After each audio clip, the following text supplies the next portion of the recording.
glicólisis. Pero para poder hablar de metabolismo en general, glicólisis y todas estas rutas metabólicas, primero tenemos que contextualizarnos en algo que se llama el ciclo ayuno-alimentación. Eso es lo que hacemos cotidianamente. Pues ustedes son prueba fehaciente de eso, porque el estado natural de ustedes siempre es hambre, ¿no es cierto? No pueden mirarme ni hacerme cara porque todos están buscando algo que comer, ¿no es cierto? El estado natural de ustedes es hambre, y eso tiene una explicación. Mira, la explicación es la edad en la que están, pleno desarrollo físico, entonces necesitan mucha energía, y la otra explicación es que les dio por meterse a estudiar medicina. Eso pues lógicamente genera todavía que necesiten más energía. Esa es la razón de que siempre tienen hambre. ¿Y por qué razón? Porque cuando comemos, ¿qué es lo que estamos comiendo? Comer para nosotros es el homónimo de echarle gasolina al carro. Carro que no tenga gasolina, ¿sirve? No funciona. Humano que no tenga gasolina, o sea, no tenga alimento, tampoco funciona. Estamos entonces, las moléculas que consumimos son nuestros combustibles. ¿Cuáles moléculas nos sirven de combustibles? En este orden de importancia: carbohidratos, lípidos y proteínas. Esos son los que utilizamos como fuente de energía. ¿Cuál es nuestra principal fuente de energía? A lo que le echamos mano siempre si necesitamos energía: la glucosa, que es que un carbohidrato. O sea, en general los carbohidratos, como vamos a ver más adelantico, los otros carbohidratos se pueden convertir en glucosa, cosas monosacáridas, ¿ok? La otra cosa, luego le echamos mano ¿a qué? A los lípidos. Básicamente, ¿a qué lípidos? A los ácidos grasos, que son la forma de guardar energía. Y también le podemos echar, ya cuando la cosa está muy complicada, mano a los aminoácidos. ¿En qué se parecen todas estas moléculas, carbohidratos, lípidos y ácidos grasos y aminoácidos? Pues se parecen en algo, que tienen enlaces carbono-carbono. Y en los enlaces carbono-carbono, ¿qué hay? Energía. Si se rompen, liberan bastante energía. Y eso es lo que hacemos nosotros. No somos muy diferentes a un carro en ese sentido, ¿sí? El carro se le echa la gasolina, ¿no? Y entonces la gasolina pasa del carburador a la parte donde están los pistones y esto, y entonces se comprime el aire y la chispa de la batería que hace que ese aire comprimido con la chispa, ¿sí? Entonces se enciende la gasolina, y la gasolina que empieza a hacer son enlaces carbono-carbono, que se van rompiendo esos enlaces carbono-carbono, y eso entonces ¿qué hace? Libera energía que vuelve a los pistones y chuchun, como el cigüeñal va a los ejes, y los ejes mueven las llantas. Y así funciona el carro, y así funcionamos nosotros. Si no tenemos energía, no funcionamos. Entonces tenemos formas de detectar cuando estamos mal de energía. Entonces todo lo que vamos a estar viendo gira en torno a esto que les voy a contar introductorio, y que necesito que no se les olvide, porque a medida que vamos avanzando nos vamos a ir metiendo en detallitos, ¿sí? Nos vamos a ir metiendo en el protón, pasó de aquí a allá, nos vamos a meter en muchos detalles que lo pueden hacer perder a uno del contexto, ¿no es cierto? ¿El contexto cuál es? ¿Dónde estamos? En una célula. Eso no se les puede olvidar, que estamos metidos en una célula y tratando de entender cómo es que funciona, ¿no es cierto? La otra cosa que tienen que tener clara es algo que les dije que no se les podía olvidar, ¿y qué era? Exacto, que el ambiente celular es cambiante y cambia sin previo aviso. Por ende, la célula se tiene que adaptar a las condiciones cambiantes del medio, ¿no es cierto? Normalmente, ¿qué hace una célula para poderse adaptar a las condiciones cambiantes del medio? ¿Qué harían ustedes si tienen problemas? ¿En qué es lo primero que piensan para solucionar problemas? Pues sí. Pero ¿cómo llegan a eso? ¿Cómo llegan a esa solución? ¿Qué es lo primero? ¿Tienen algún problema? ¿En qué es lo primero que piensan? bolsillo del papá. Eso es lo primero que empiezan. ¿No? ¿Qué necesitan? Acuerden que la plata para ustedes es como la energía para la célula. Entonces la célula cuando tiene un problema, ¿qué es lo que necesita? Energía. ¿Sí? El problema que sea siempre va a necesitar energía. Entonces, ¿a qué le echa mano la célula inicialmente para obtener energía? A la glucosa. Entonces todo esto gira en torno a ¿qué? A la glucosa, ya que todas nuestras células son glucosa dependientes y necesitan glucosa, sobre todo ¿quiénes? Pues las que mandan. ¿Quiénes son las células que mandan? Las neuronas, y esas neuronas son dependientes de glucosa, por ende siempre están pendientes de que les esté llegando la suficiente cantidad de glucosa. Esa es la razón por la que tenemos unos valores normales de glucosa, que son este valor en sangre. La glucosa en sangre le vamos a llamar la glicemia. Acuérdense que todo lo que termina en emia es porque está refiriéndose a esa cosa en sangre. Entonces, ¿la glicemia qué es? Los niveles de glucosa en sangre. Tienen que estar entre ¿cuánto? Entre 70 y 110 miligramos por mililitro, que eso en milimolar es como de 4 a 6 milimolar. ¿Listo? Es lo mismo. Nosotros utilizamos los miligramos por decilitro. ¿Listo? Valores por encima de ese valor lo vamos a llamar hiperglicemia. ¿Se da hiperglicemia en condiciones normales? Claro que se da hiperglicemia en condiciones normales, ¿sí? Allí Isaac y Juliana que están comiendo galletas, entonces si les medimos en este momentico los niveles de glucosa en sangre, están por encima de 110. ¿Están enfermos?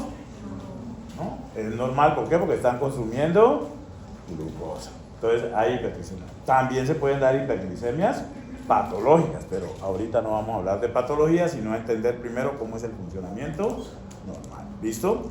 Por el contrario, ¿sí?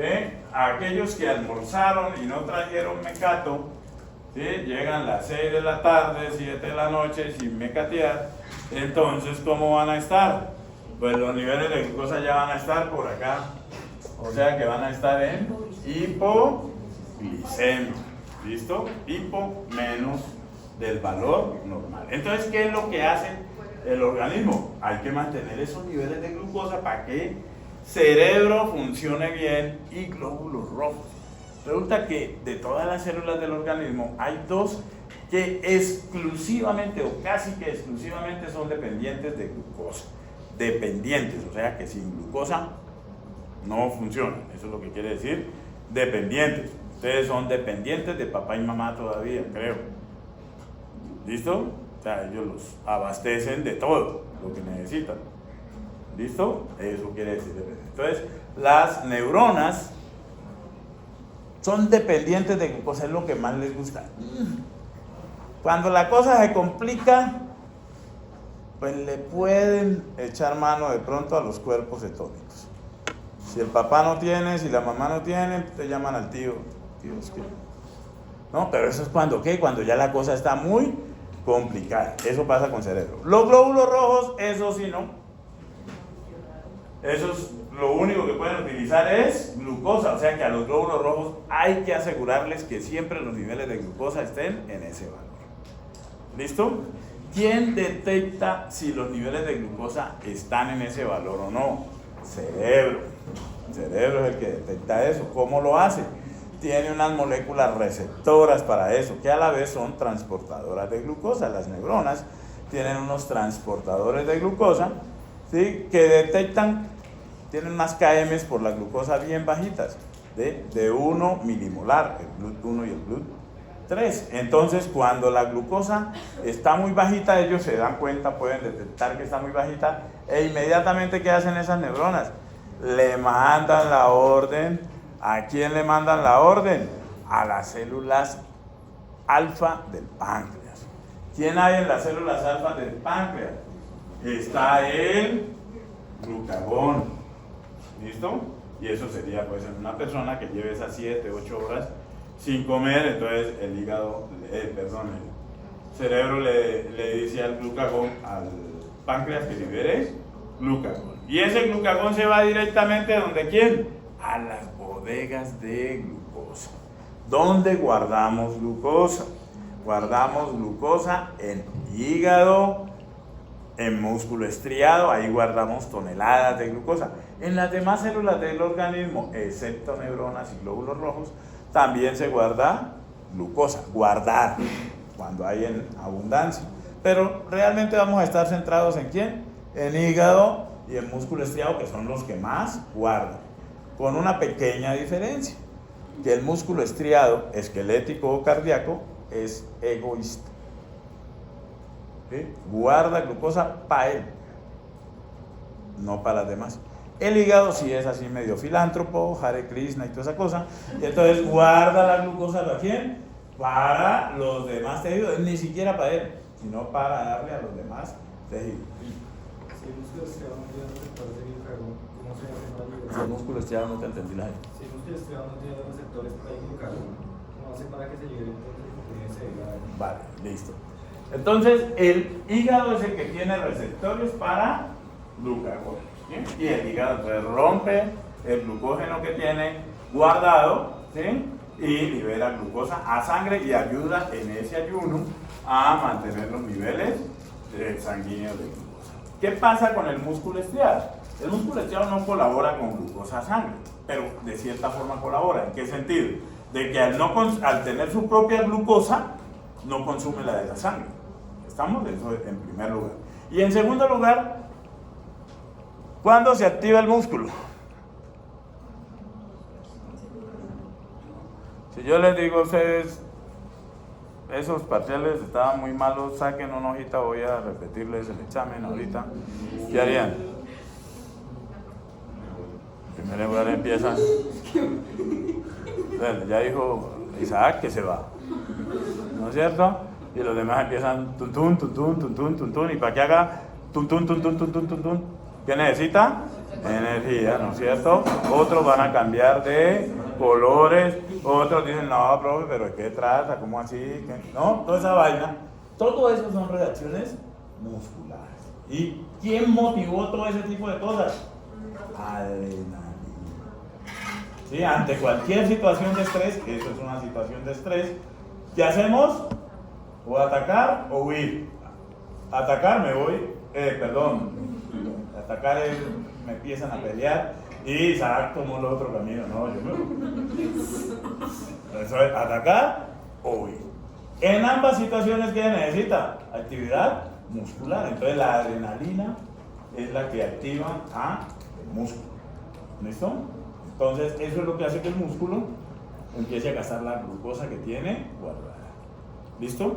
Entonces por eso están aquí estas dos hormonas. En esas situaciones, entonces, ¿quiénes van a estar? Adrenalina cuando es una situación de estrés, o glucagón si estamos en una situación de ayuno.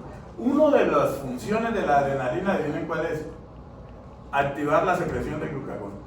Entonces, la adrenalina, cuando se necesita glucosa, entonces ¿qué hace? Va y despierta el glucagón. Necesito que me ayudes. Anda a hablar con el hígado vos también, porque la adrenalina tiene receptores también en el hígado, pero necesita que le ayude.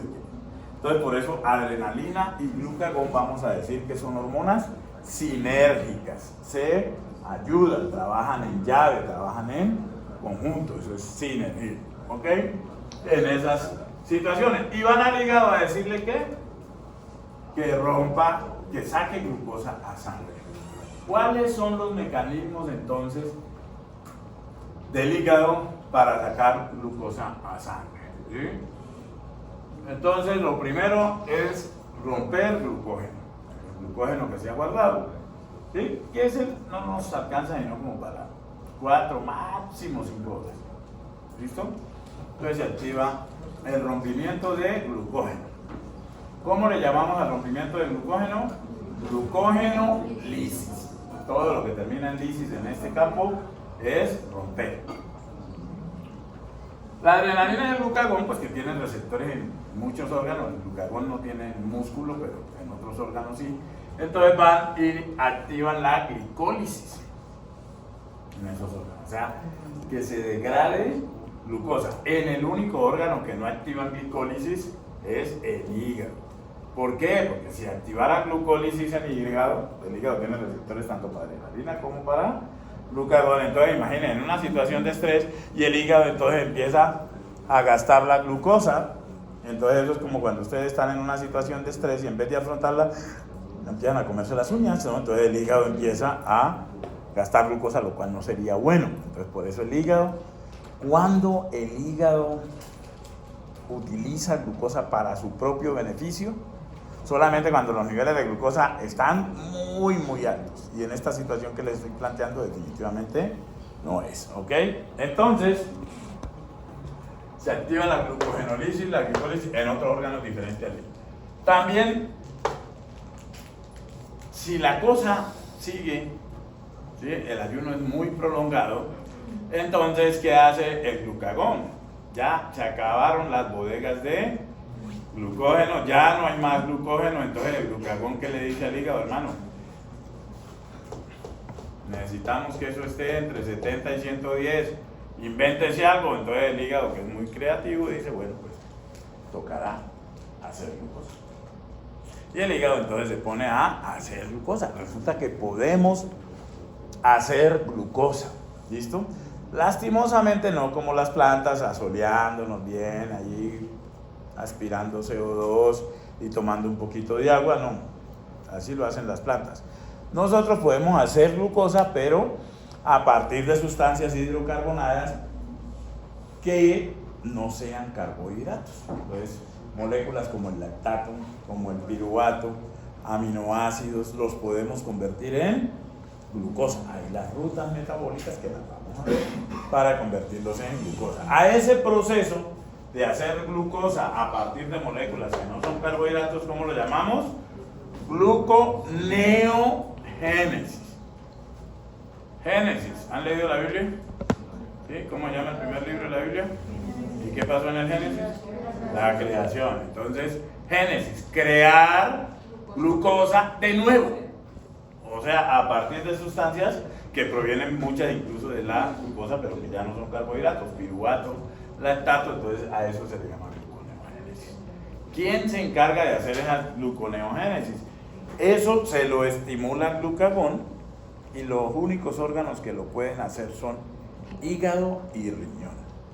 Y el hígado hace el 90% de la gluconeogénesis y el riñón hace solamente el 10%. ¿Listo? Esto es una colaboración mínima, pero ayuda, ¿no es cierto? Bueno, perfecto. El glucagón no es bobo.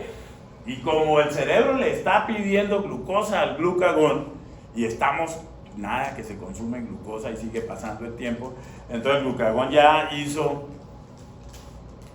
glucogenólisis, luego gluconeogénesis, sí, el hígado está produciendo glucosa, pero no es suficiente. Entonces el glucagón en paralelo, ¿qué hace? Va al tejido adiposo, tiene receptores también allá, y le dice al tejido adiposo, necesito que me libere ácidos grasos. ¿Sí? Entonces nosotros en el tejido adiposo que tenemos, glicéridos, ¿sí? Básicamente triglicéridos.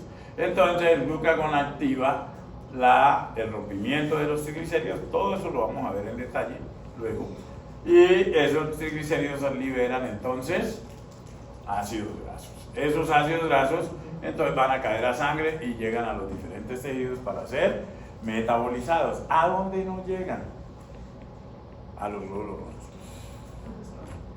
¿Y por qué no llegan a los glóbulos rojos? Bueno, digamos que sí llegan, pero los glóbulos rojos los ven y les hacen el feo. ¿Y por qué los glóbulos rojos les hacen el feo a los ácidos grasos? ¿Son mala gente? ¿Sí? Porque los glóbulos rojos, ¿qué son? ¿No han hablado de glóbulos rojos?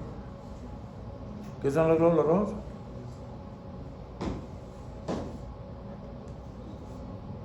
¿No? Unas bolsitas llenas de hemoglobina. Ellos no tienen organelas, ¿no? Entonces ellos no pueden metabolizar los ácidos grasos. Entonces, pues, les llegan ácidos grasos, ¿qué pueden hacer? Nada. Y resulta que a qué otra célula no le gusta la grasa, a las neuronas.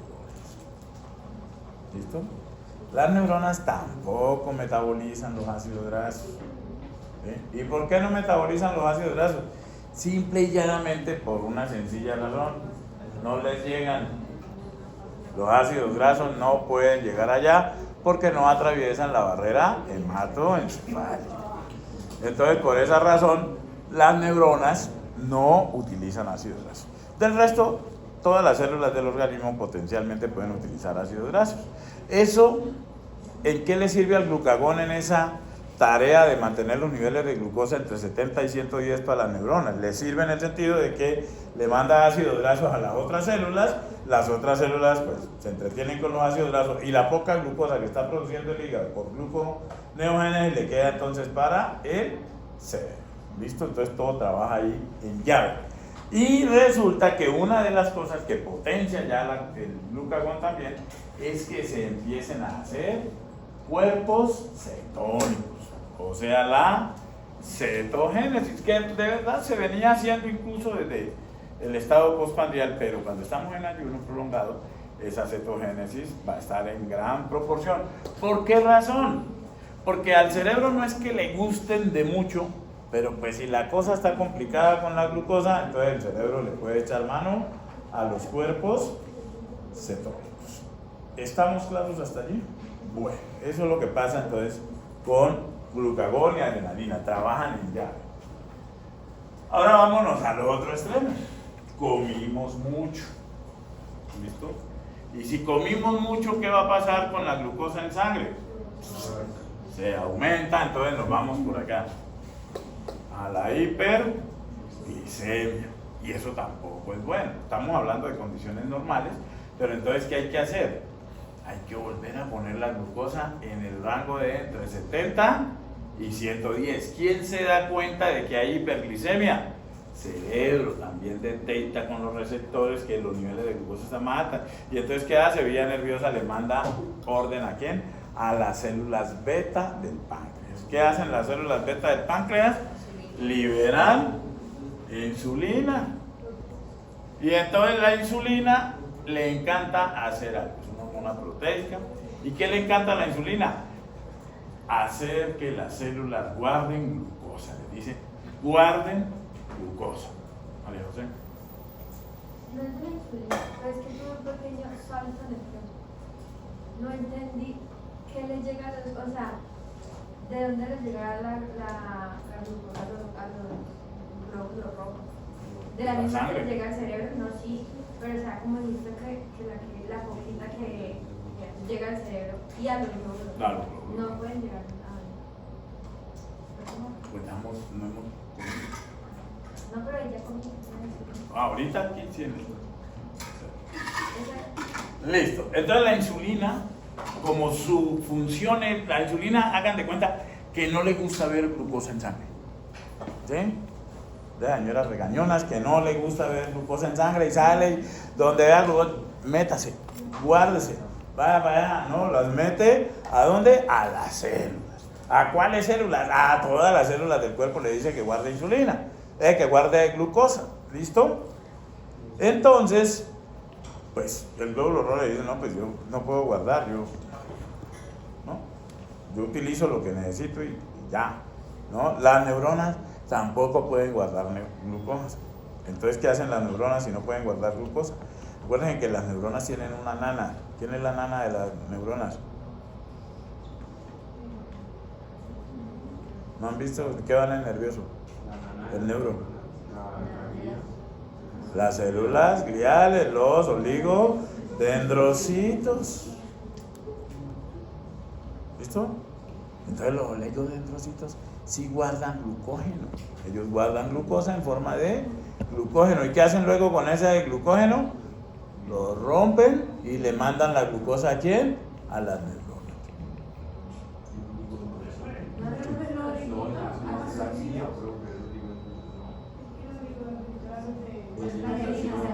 No, las células de la glía, las células gliales. No la microglía, porque las microglías son los macrófagos, ¿sí? Entonces, sí, oligodendrocitos son los de la mielina. Entonces, estos guardan la glucosa en forma de glucógeno. Sí, sí. Y se la pasan a las neuronas. Pero las neuronas no guardan glucógeno. Tengan presente eso. Bueno, ahora ¿qué sucede? ¿Qué hacen esas células con la glucosa? ¿Sí? Como estamos en un estado de hiperglicemia, entonces al hígado le llega esa glucosa y el hígado le dice, la orden es guarde glucosa. Entonces él dice, no, pues voy a ponerme a hacer glucógeno. Y el hígado se pone a hacer glucógeno. El proceso de hacer glucógeno, que lo vamos a ver luego en detalle cómo se llama, glucogenogénesis. Hacer glucógeno. No lo vayan a confundir con gluconeogénesis. También el hígado dice, no, pues la glucosa está abundante, entonces, pues, me como un poquito, ¿no es cierto? Entonces el hígado, en esta situación, hace glicólisis para obtener energía, cuando los niveles de glucosa en sangre están muy altos. Solamente allí puede hacer eso, ¿sí? Del resto no lo puede hacer. Y la otra cosa que dice el hígado es que él empieza a guardar glucosa y llena las bodegas de glucógeno, ¿no es cierto? Al llenar esas bodegas de glucógeno, se da cuenta que se llenaron y todavía hay mucha glucosa. Entonces lo que dice el hígado es, ¿qué hago con esta otra glucosa? Bueno, entonces la voy a convertir en grasa. Por esa razón es que los carbohidratos engordan, porque se pueden convertir en ácidos grasos. Vamos a ver cómo es el proceso de convertir carbohidratos en ácidos grasos. ¿Y eso lo hace quién? El hígado. El tejido adiposo no hace síntesis de ácidos grasos. La síntesis de ácidos grasos se hace ¿en dónde? En hígado. ¿Dónde se almacenan los ácidos grasos? En el tejido adiposo. Pero la síntesis se hace en hígado. ¿Cómo se llama ese proceso?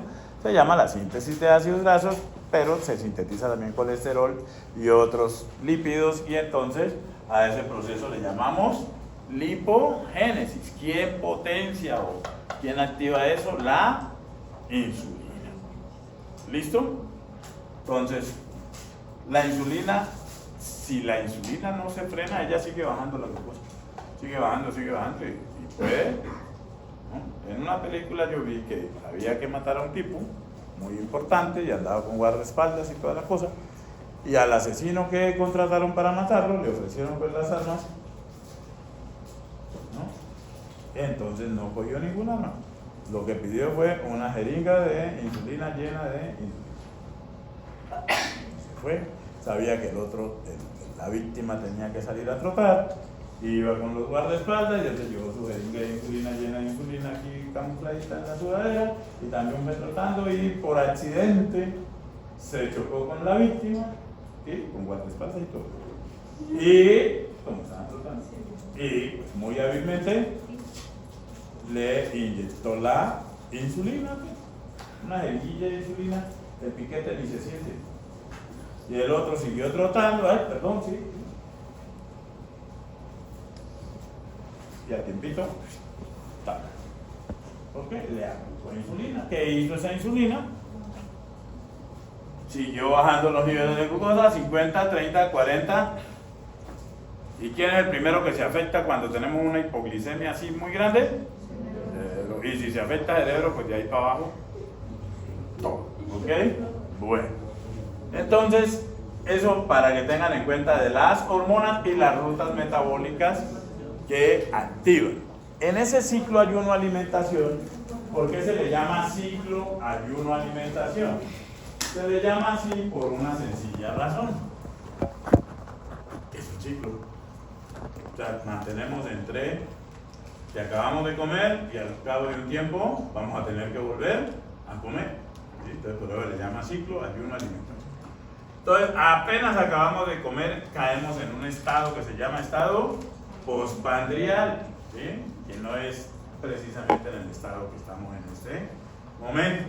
Ya pasó ese estado postpandrial, que es, dependiendo de la comida, ¿sí?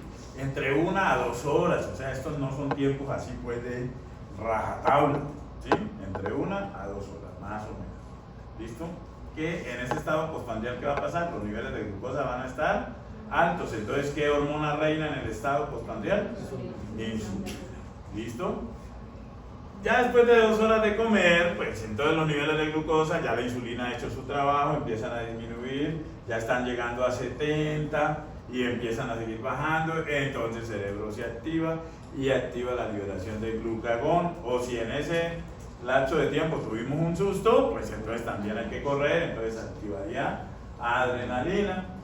Y entonces estos van a ir al hígado a decirle que liberen glucosa. Entonces ahí estamos en qué estado? Ayuno temprano. ¿Listo? Ayuno temprano. En ayuno temprano está el glucagón y básicamente ¿qué es lo que sucede? Glucogenolisis.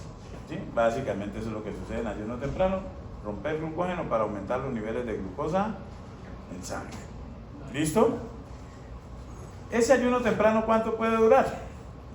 De 2 a 4 horas más o menos. ¿Listo? O sea que si contamos el postprandial serían más o menos hasta unas 6 horas después de haber comido. O sea que en este momentico, ¿en qué estado estamos? Los que no hemos comido nada, porque los que están mecateando, pues no. Pero los que no hemos comido sino desde la hora de almuerzo, estamos en ayuno temprano, ¿no es cierto? Entonces, listo. Pero los niveles de glucosa, si no los medimos, van a estar en ese rango, entre 70 y 110. ¿Qué hormona encontraríamos en nuestra sangre en este momento? El glucagón y la adrenalina, no así en gran cantidad, ¿sí? Pero, ¿insulina habrá en este momento? En los que no estamos comiendo nada, no. En los que se comieron una banana, ¿habrá insulina? Sí, hay insulina, ¿no es cierto? ¿Por qué? Están consumiendo. Listo. Luego resulta que llegan a la casa a buscar comida, la mamá se fue y no dejó nada hecho, entonces no hay comida. No hay plata para pedir domicilio, ¿no es cierto? Y entonces toca esperar a que llegue la mamá que anda haciendo una vuelta y llega como a las 12 de la noche. Entonces todo ese rato sin comer y van y abren la nevera y ni agua, ¿no? Y entonces todo ese tiempo sin comer, entonces ya estarían en qué situación? De ayuno prolongado. Además de estar con hambre, con mal genio, con rabia, con todas esas cosas, metabólicamente, ¿cómo están en el ayuno prolongado? ¿Qué hormona sería la que está actuando?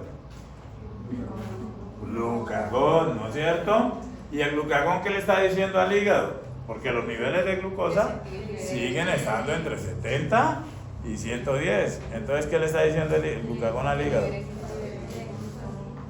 ¿Ah? Que haga glucosa, que haga glucosa. ¿Por qué que haga? Porque ya el glucógeno no hay, el glucógeno ya se acabó. Entonces que haga glucosa, o sea que va a estar activa ¿quién? La gluconeogénesis, esa es la que va a estar activa para poder sacar glucosa a sangre y que el cerebro y glóbulos rojos estén más o menos. Pero entonces el glucagón es muy pillín. También se va al tejido adiposo y le dice, libere ácidos grasos. ¿Y para qué libere ácidos grasos? Para entretener a músculo cardíaco, para entretener a músculo estriado, ¿sí? Y a los otros órganos. De tal manera que no consuman la glucosa, porque no es mucha, porque es por gluconeogénesis, y esa sirva ¿para quién? Para el cerebro. El ayuno intermitente es el que hacen ustedes. No ha pasado mucho tiempo sin comer y comen. ¿Listo? Por eso es intermitente. Entonces vuelven y quedan en postprandial. Luego vuelven y dejan de comer. ¿Listo? Entonces por eso es intermitente. No se cumplen los lapsos largos de tiempo. ¿Ya? A ver. Lo de bajar de peso, metabólicamente hablando. Si usted, el metabolismo que tenemos cada uno, las rutas metabólicas que yo les voy a estar contando son las mismas enzimas y los mismos mecanismos. Pero el metabolismo, como les digo, funciona en conjunto.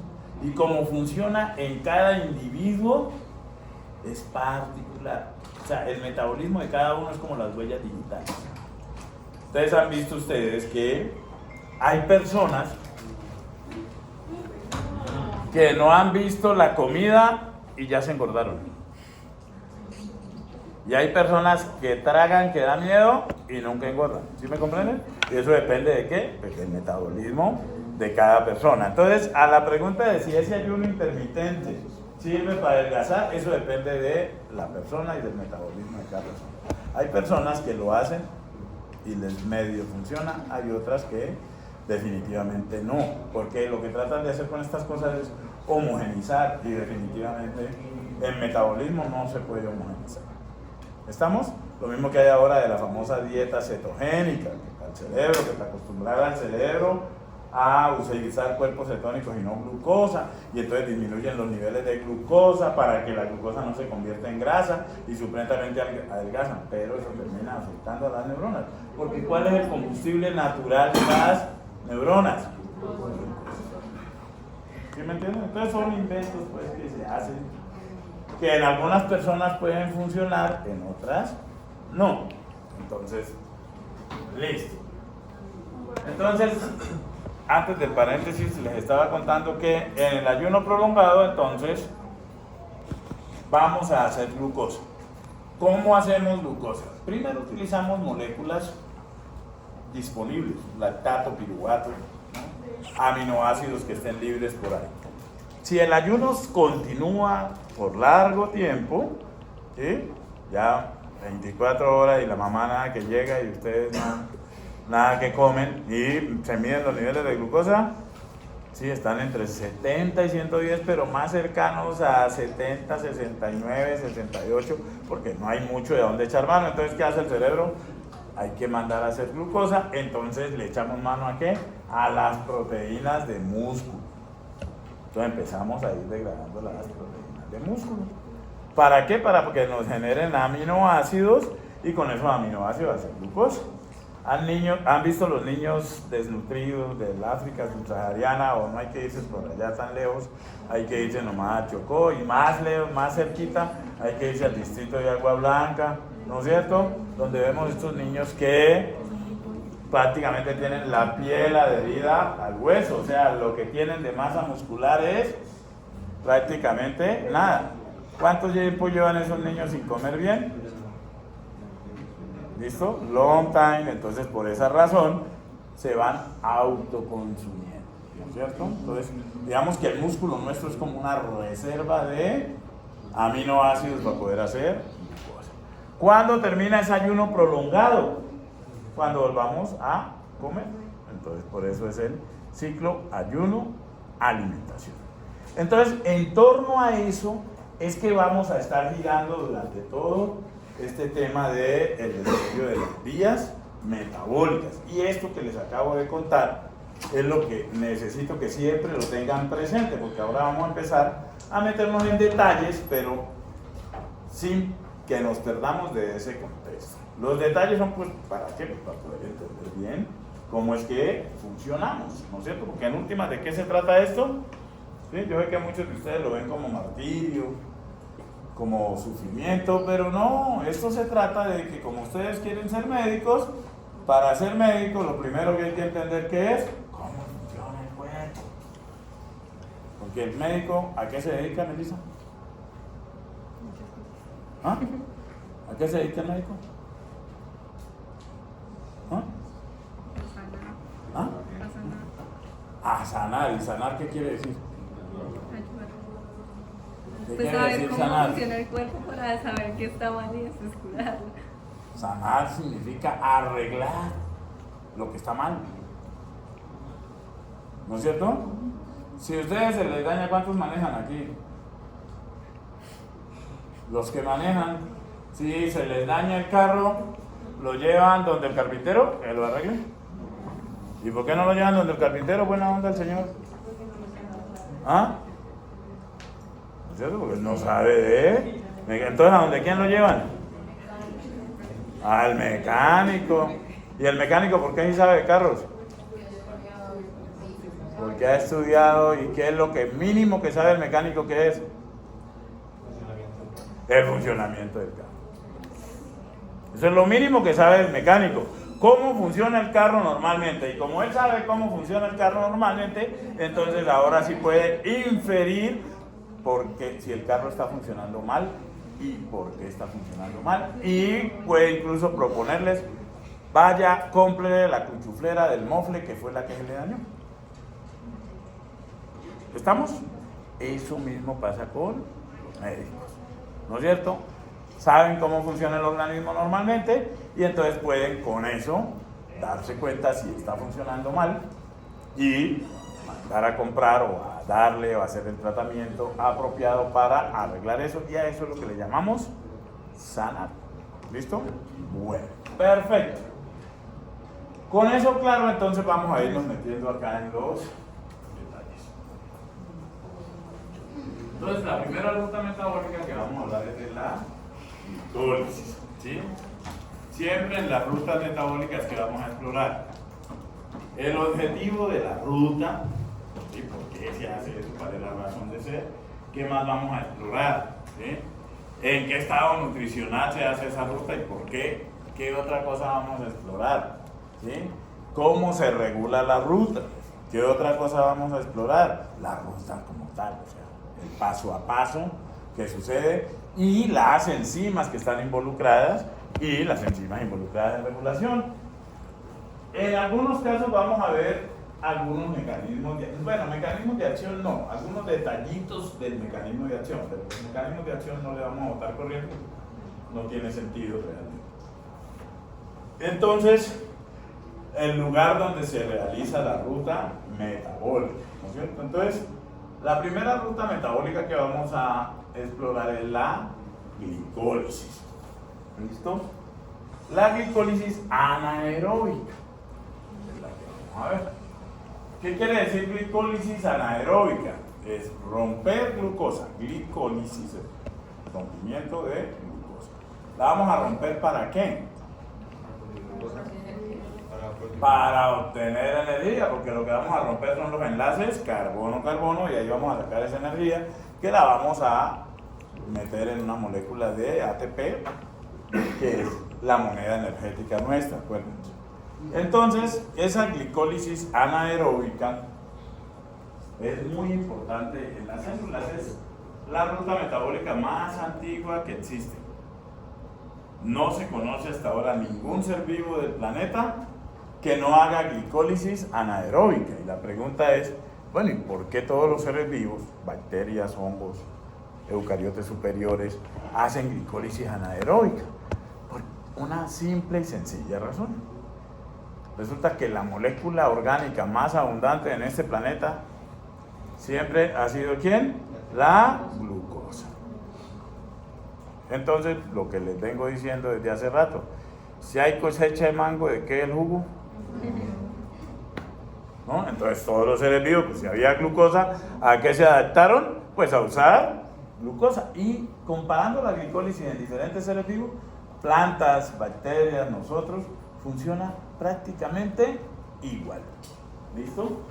Entonces, ¿cuándo vamos a hacer glicólisis anaeróbica?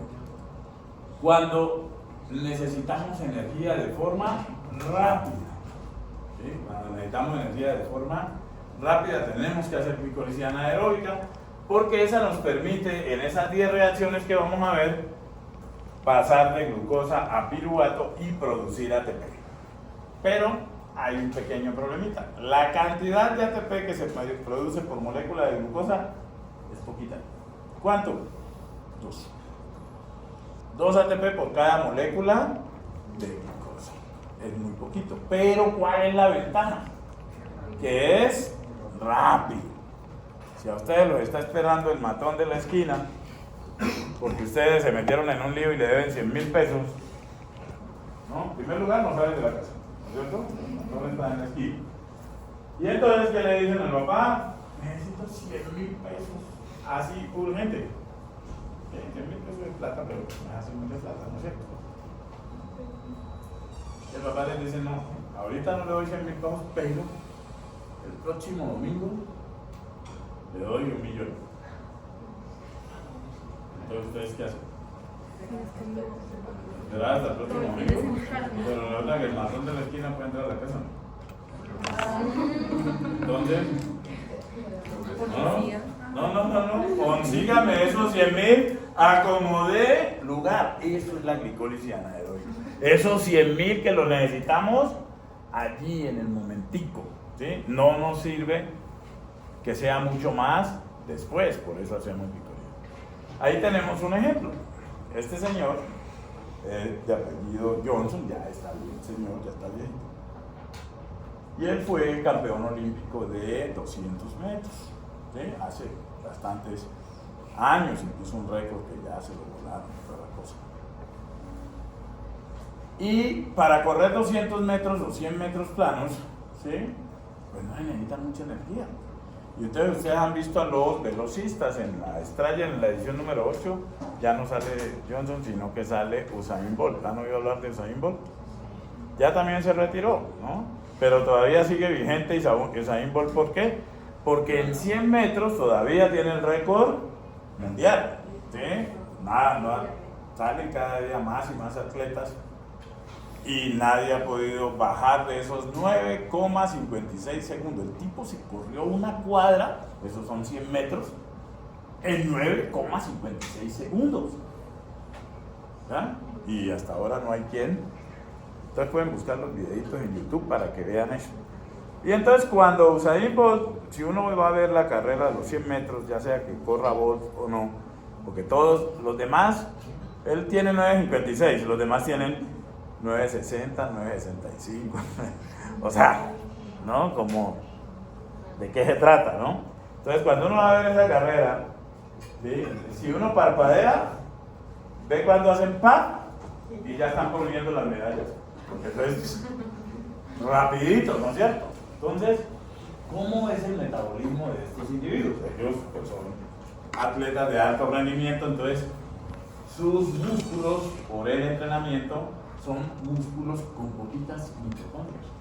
Se les llaman fibras anaeróbicas, porque tienen poquitas mitocondrias. Casi no hacen metabolismo oxidativo, sino que hacen más que todo metabolismo anaeróbico. ¿Qué hacen?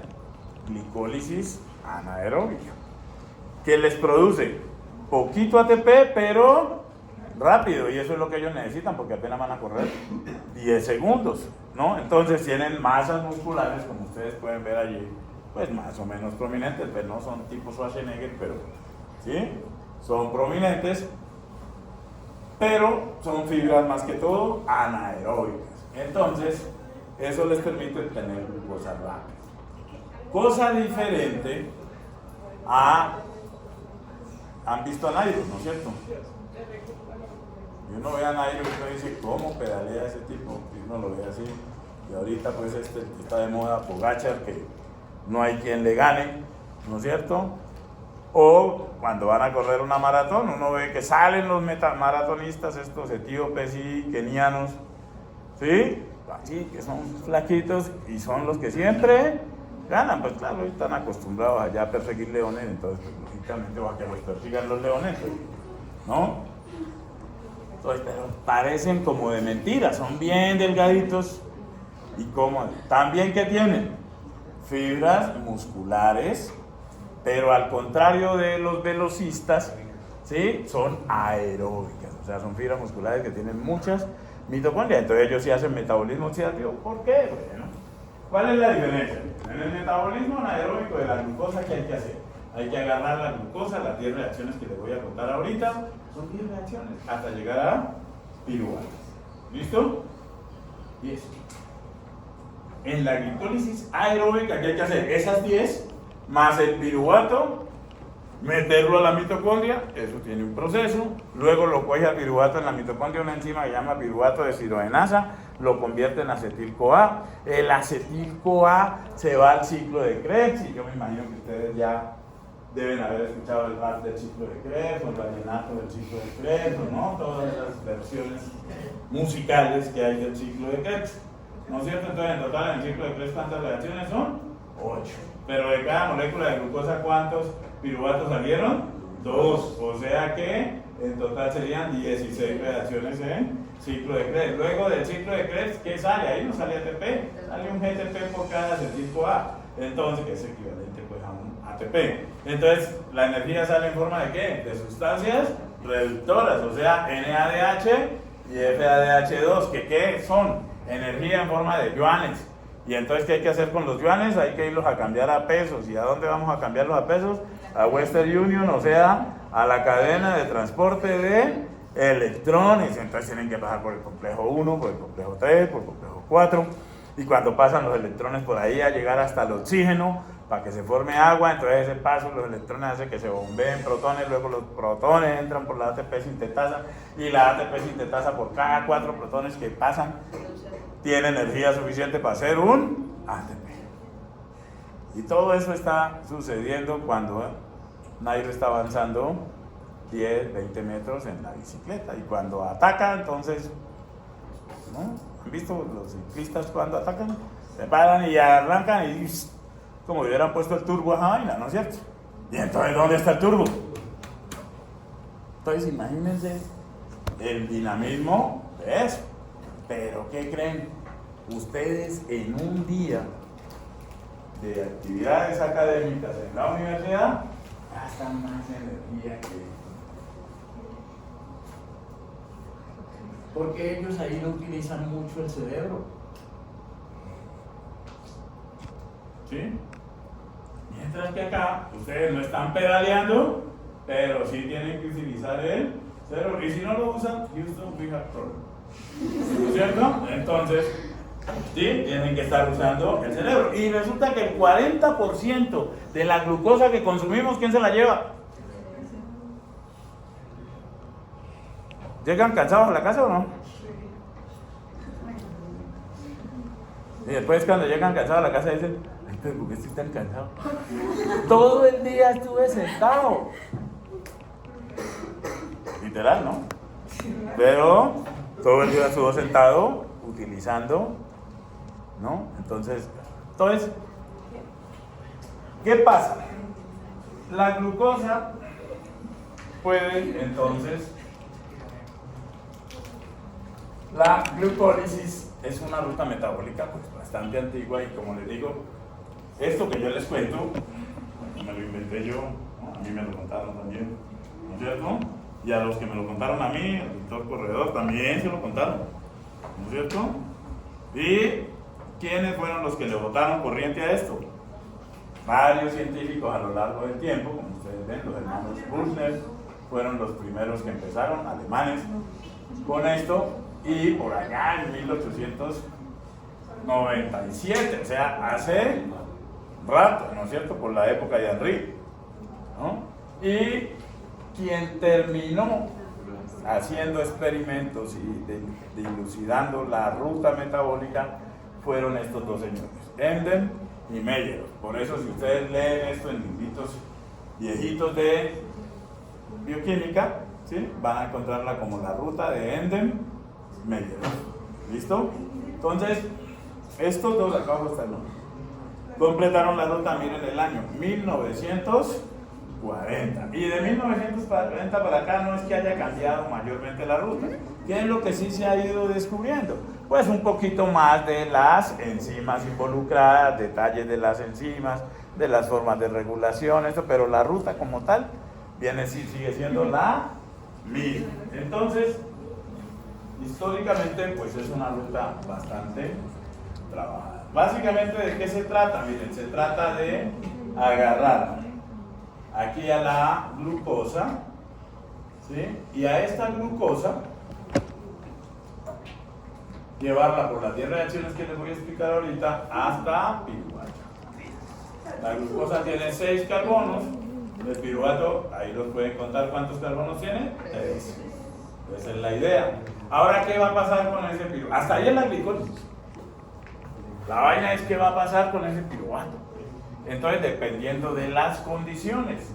Si estamos en anaerobiosis, o sea, en ausencia de oxígeno, o sea, estamos en el citoplasma, que es donde ocurre la glicólisis anaeróbica, no hay suficiente oxígeno, porque ¿dónde se concentra el oxígeno en nuestras células?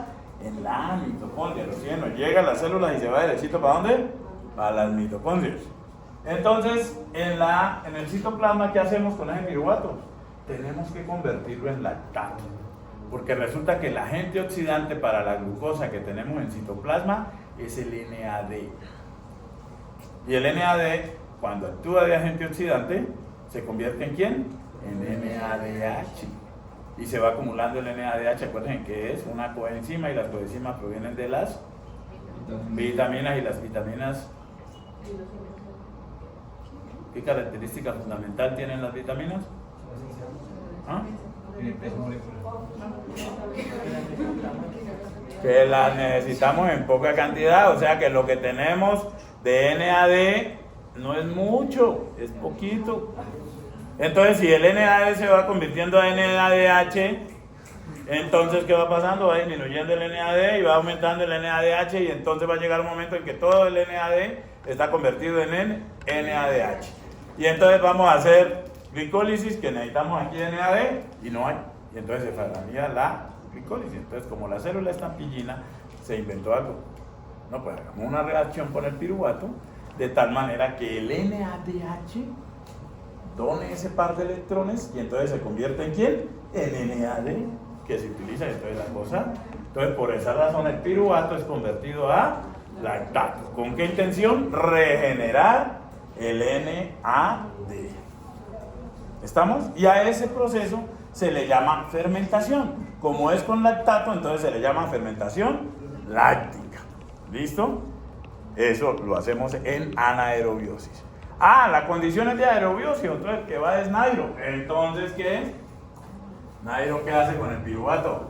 Lo mete a la mitocondria y hace todo ese proceso que ya les conté de manera somera, que lo vamos a ver en detalle ruta por ruta. Piruvato de deshidrogenasa, ciclo de Krebs, cadena de transporte y produce ATP. El oxígeno queda convertido ¿en quién? En agua. ¿Y el CO2 dónde se produce? En el ciclo de Krebs. ¿Listo? Oxidación completa. ¿Cuántos ATP por molécula de glucosa se obtienen de aquí a aquí? 2. De ganancia. ¿Cuántos ATP por molécula de glucosa se obtienen de aquí a aquí? Vuelvo y vuelvo. ¿Cuántos ATP de la molécula de glucosa se obtienen desde aquí hasta acá? Hasta acá. ¿Están adivinando? No es una subasta. No es una subasta. No estamos al precio es correcto, esa cosa. Muchos no saben, ¿no es cierto?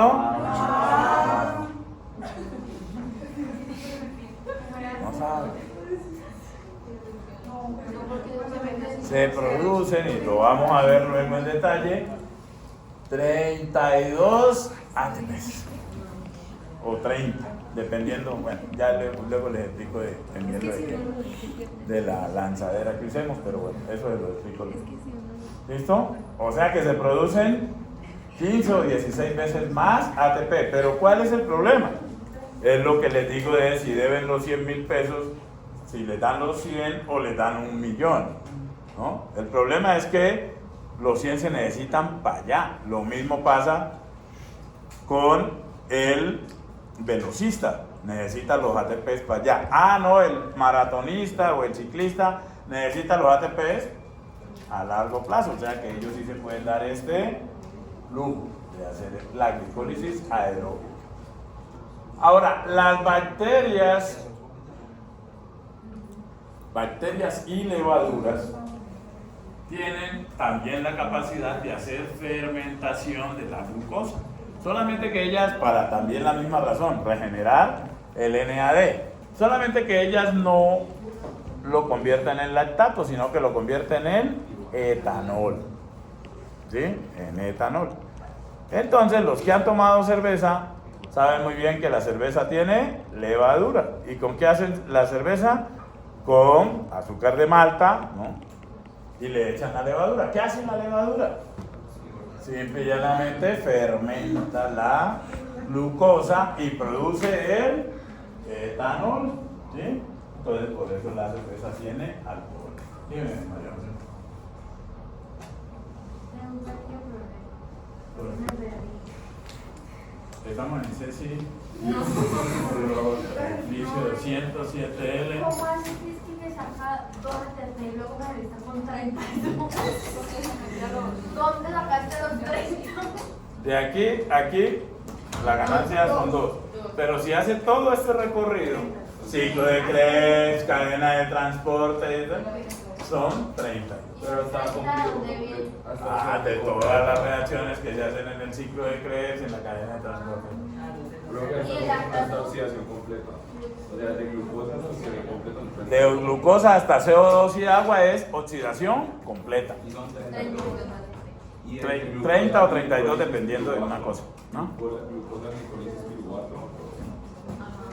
Pero ya entendí la fermentación.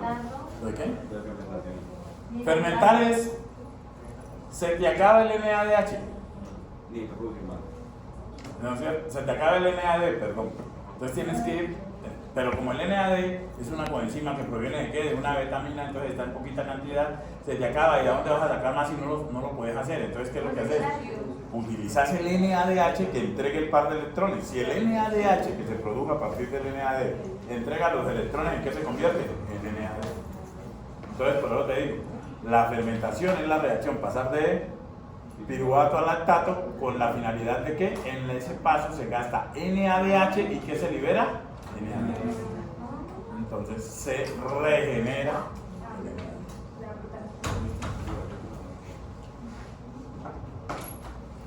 Bueno, entonces acuérdense,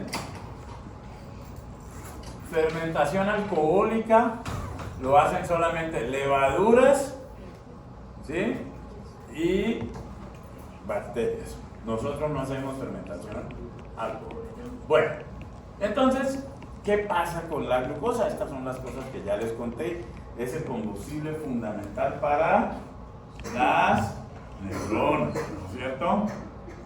Además de eso, es el combustible único, ¿sí?, para los glóbulos rojos. No pueden utilizar otra fuente de energía. Y es más, los glóbulos rojos, como son células tan hiper mega especializadas, ¿sí?, ellos lo único que pueden hacer es glicólisis anaerobia, no más, para obtener su ATP. Y el ATP en los glóbulos rojos es supremamente importante. ¿Por qué? Porque les ayuda a tener esa forma de pan de bono sin hueco.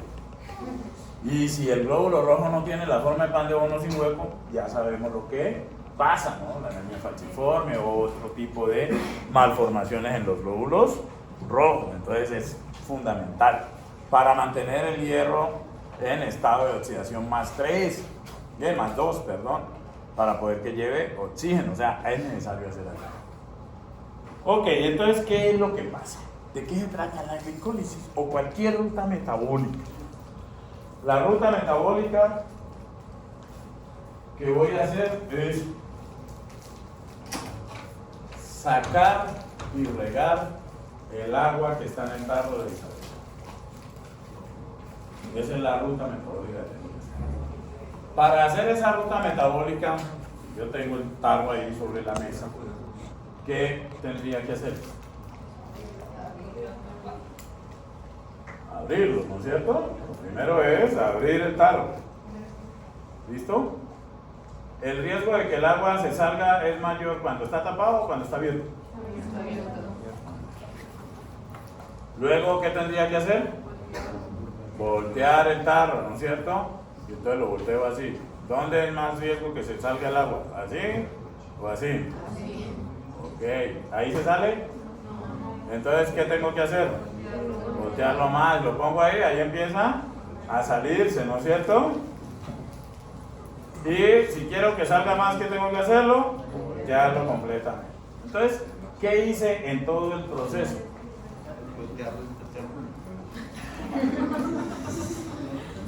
Muy cierto. ¿Qué hice en todo el proceso?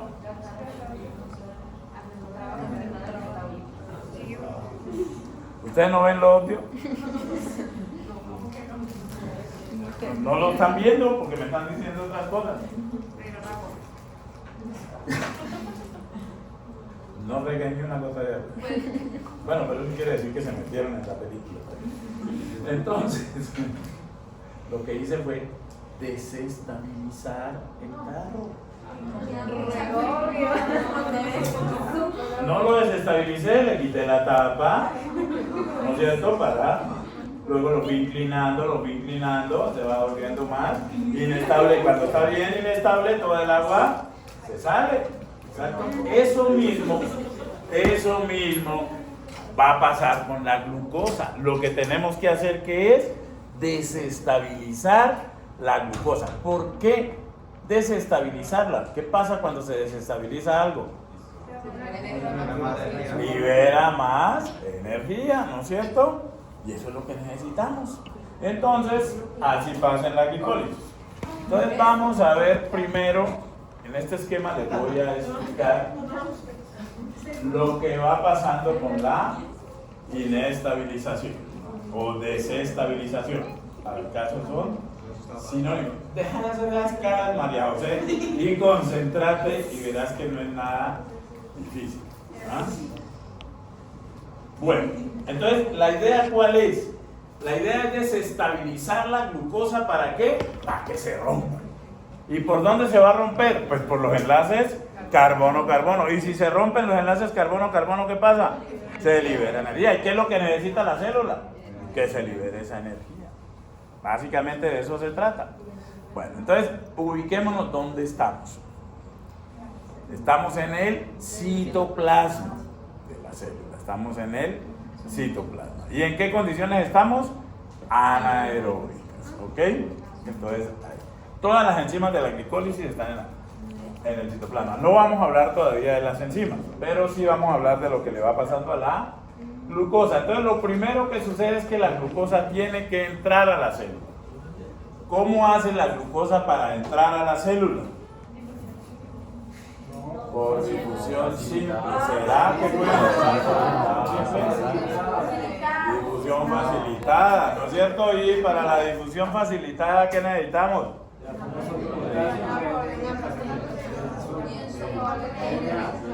Energía. ¿Qué necesitamos? Un facilitador. ¿Y el facilitador quién es? Una proteína. ¿Y esa proteína cómo le vamos a llamar?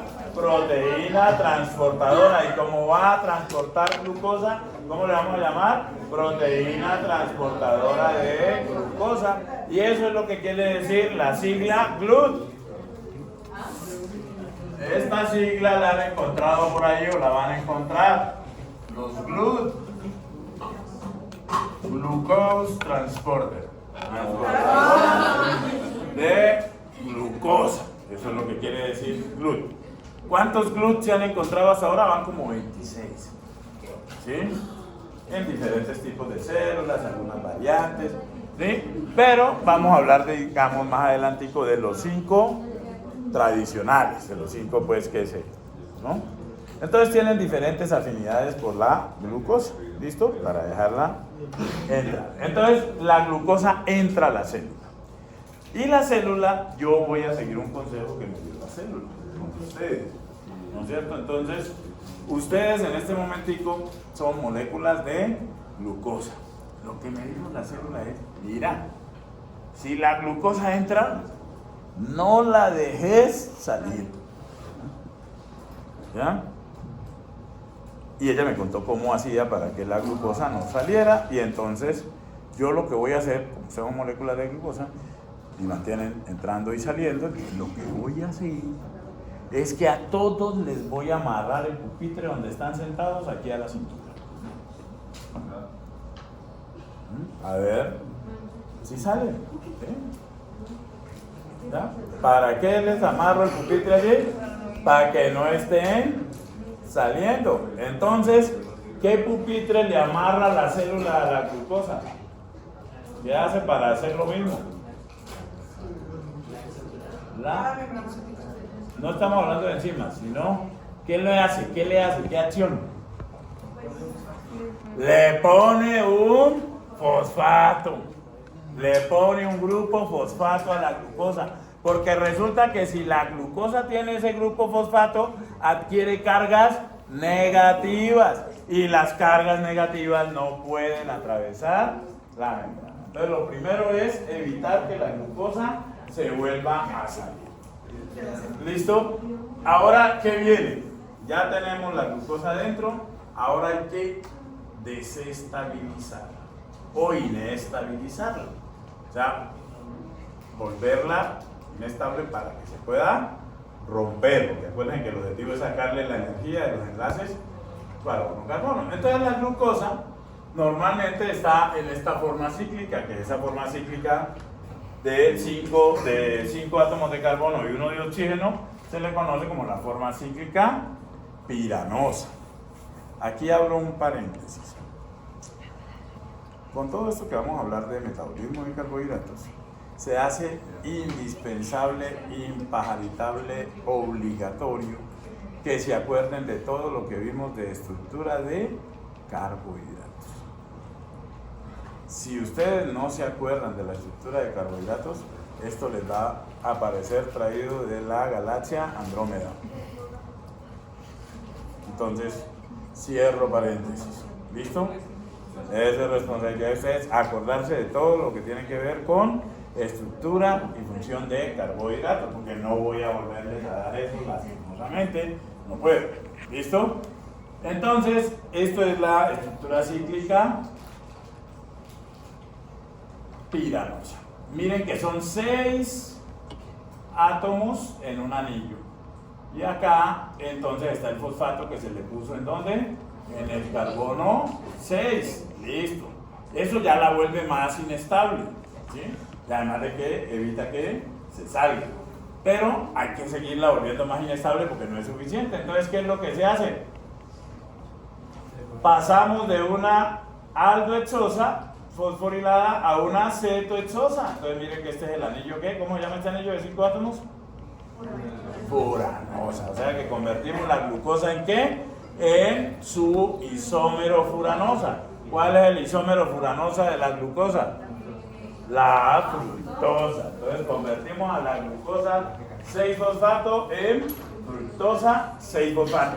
Como el anillo es de 5 átomos, lógicamente la molécula es más inestable porque los átomos quedan más cercanos. Luego, ¿qué viene? Pero hay que seguirla desestabilizando porque no es suficiente con eso. Entonces, ¿qué hizo la célula? Bueno, pues si ella aquí ya tiene un fosfato, aquí ya tiene un fosfato, ahora peguémosle otro fosfato acá, porque fosfato y ese enlace éter en el medio, ahí sí ya esta vaina se rompe. Porque el objetivo en esta primera etapa, ¿cuál es? Romper llegar a desestabilizar la glucosa hasta tal punto que se pueda romper. Entonces se le pega el fosfato también en el otro carbono, en el carbono 1. Entonces nos queda la fructosa 1,6-bifosfato. Y esa sí es bien inestable, que es esta de acá.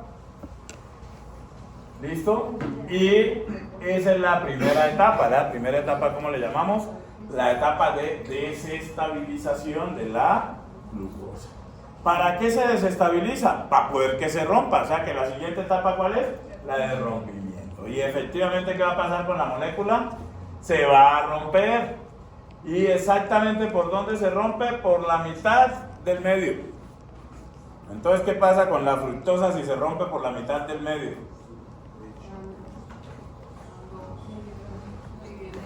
Se divide en dos. ¿Dos qué?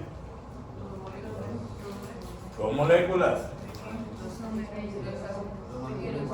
Dos moléculas iguales, porque se rompió por la mitad del medio. Entonces las dos moléculas que van a salir son iguales, ¿sí? En cuanto a cantidad de átomos. Isoméricamente son diferentes, entonces nos da dos moléculas iguales. ¿Cuál? Dihidroxiacetona fosfato y gliceraldehído 3-fosfato. Ya sabemos que la dihidroxiacetona es una aldo o ceto. La hidroxiacetona es una cetona. ¿De cuántos carbonos?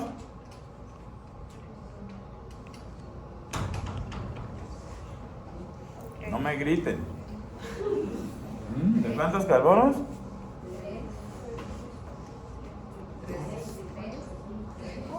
¿De cuántos carbonos es la dihidroxiacetona? De 3, creo. No se trata de creer, ¿no? ¿Y de cuántos tiene? 3. De 3 carbonos. Dijimos que se partió por la mitad del medio y dio 2 moléculas iguales. Entonces, si tiene 6 carbonos y se parte por la mitad del medio y da 2 moléculas iguales, 6 dividido 2 da 3. ¿No? ¿Estoy bien en matemáticas? Sí, está bien. ¿No es cierto? Entonces, 2. Y de 3. Una se llama dihidroxiacetona fosfato, porque tiene un fosfato, y esa es una cetotriosa, que tiene 3 carbonos. Y se forma la otra, que es el gliceraldehído 3-fosfato, que es una aldotriosa. Y si hacen las fórmulas químicas de ambos, les van a dar lo mismo. Ok. Ahora, ¿qué pasa? Resulta, esa es la etapa de rompimiento, y esto que les voy a decir también forma parte de la etapa de rompimiento. Resulta que la dihidroxiacetona fosfato para la glicólisis no nos sirve. No sirve. ¿Quién sí sirve para la glicólisis? El gliceraldehído 3-fosfato. Entonces sería mal negocio perder esos 3 carbonos. Entonces la célula, que vuelvo y les repito, es muy pillina, se inventó algo. Esos 3 carbonos, pues convirtámoslos. Si son 2 moléculas que son isómeros, convirtámoslos, ¿no es cierto? Y entonces hay una enzima, que esta sí se la voy a nombrar de una vez, porque ya se las he mencionado varias veces, que se llama la triosa fosfato isomerasa.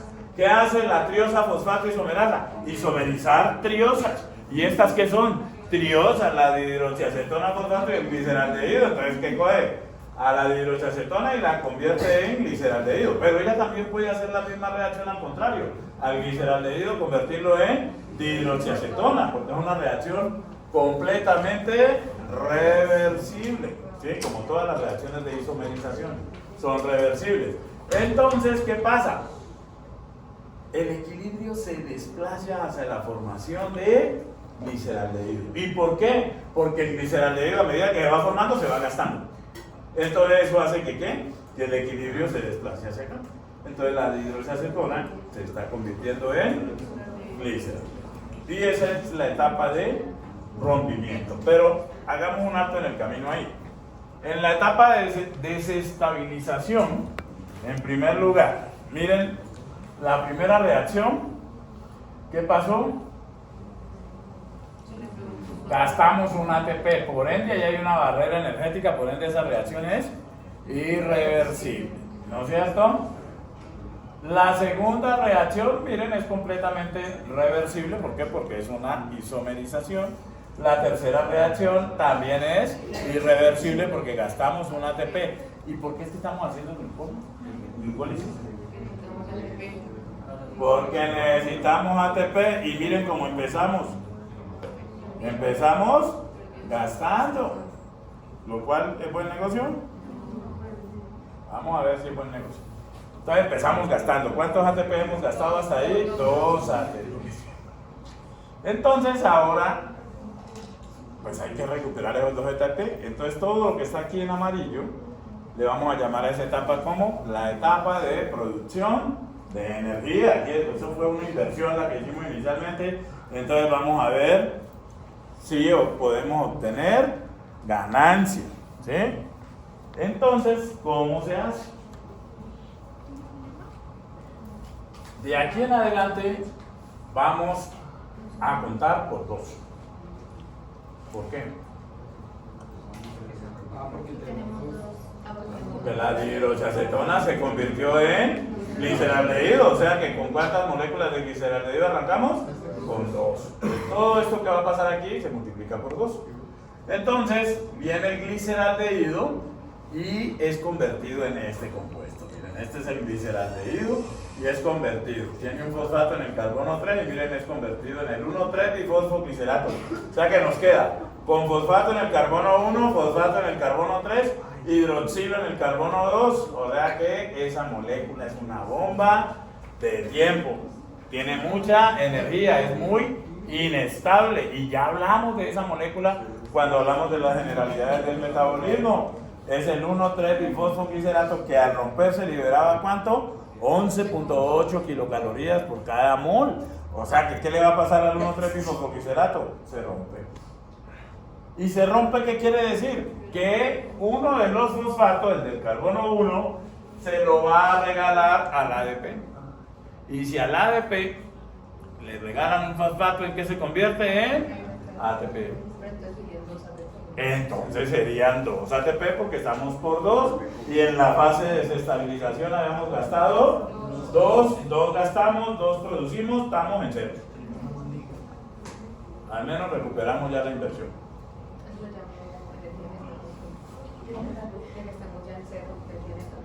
Cero, estamos en 0, no hemos ganado nada todavía. ¿Listo? Pero nos queda esta molécula, 3-fosfoglicerato.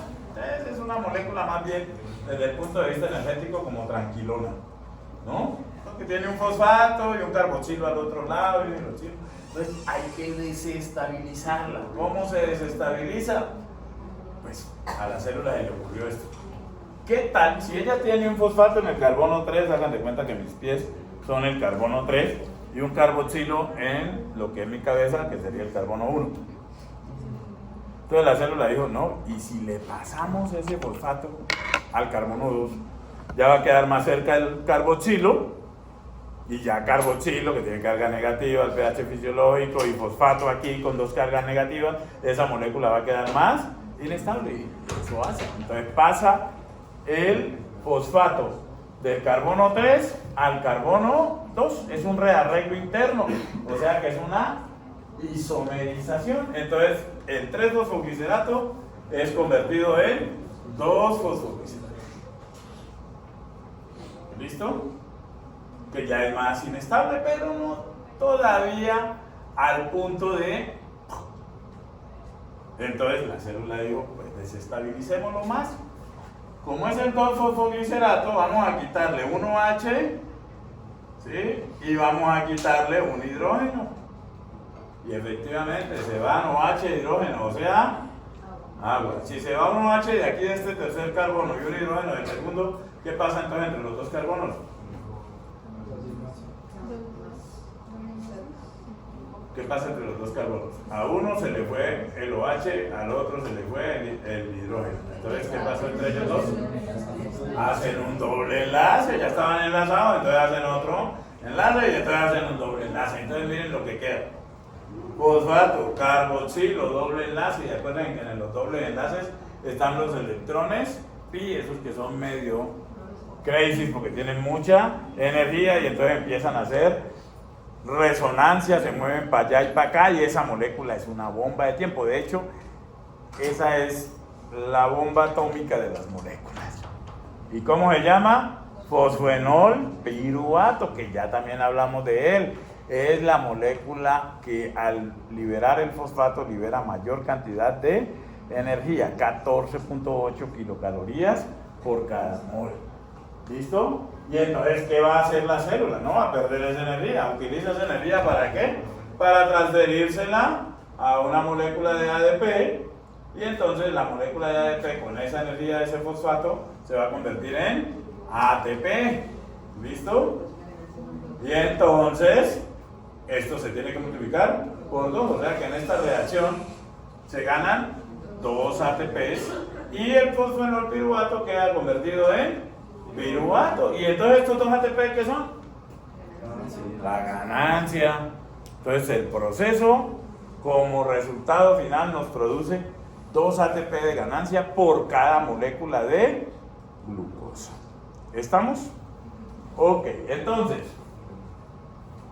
esto sucede, vuelvo y repito, en el citoplasma. ¿En qué estado nutricional? Pues en todas las células del organismo ocurre prácticamente siempre. Porque todas las células del organismo tienen que estar siempre haciendo glicólisis. ¿Quién no hace glicólisis siempre? Hígado. ¿Sí? Hígado, porque el hígado, piensen en el hígado como Sor Teresa de Calcuta. ¿Saben quién era Sor Teresa de Calcuta? Bueno, averigüen quién era Sor Teresa de Calcuta. ¿Sí? era una señora muy buena onda que buscaba recursos para darle a todo el mundo, ¿no? Así tipo Robin Hood, ¿no es cierto? Estaba, no que aquí no le quita a los ricos, sino que el hígado, ¿qué es lo que hace? Cuando hay mucha glucosa, entonces la guarda para luego mandarle, vuelvo y le repito, el hígado siempre está pensando en el cerebro. Pobre cerebro, ¿será que sí tiene glucosa? Voy a guardarle este poquito porque uno nunca sabe. O sea, el hígado siempre está en ese plan con el cerebro, buena onda. Entonces él solamente gasta glucosa para hacer glicólisis cuando la glucosa es muy abundante. ¿Y cuándo sucede eso? En un estado postprandial. ¿Listo? Del resto, el hígado utiliza otras fuentes de combustible. Al hígado le encantan ¿qué? Los esqueletos carbonados de los cetoácidos, y además de eso le gustan al hígado los ácidos grasos. ¿Listo? Bueno. Ok, perfecto. Entonces, ¿ahora qué sucede? Vamos, ya tenemos la visión general del proceso. Ahora sí vamos a hablar unos detallitos y hablar algunas particularidades de las enzimas y a conocer las enzimas. Entonces, la primera reacción dijimos que era que la glucosa entraba a la célula, ¿sí? A través de un transportador proteico específico, que son los famosos GLUT que les digo, y esos GLUT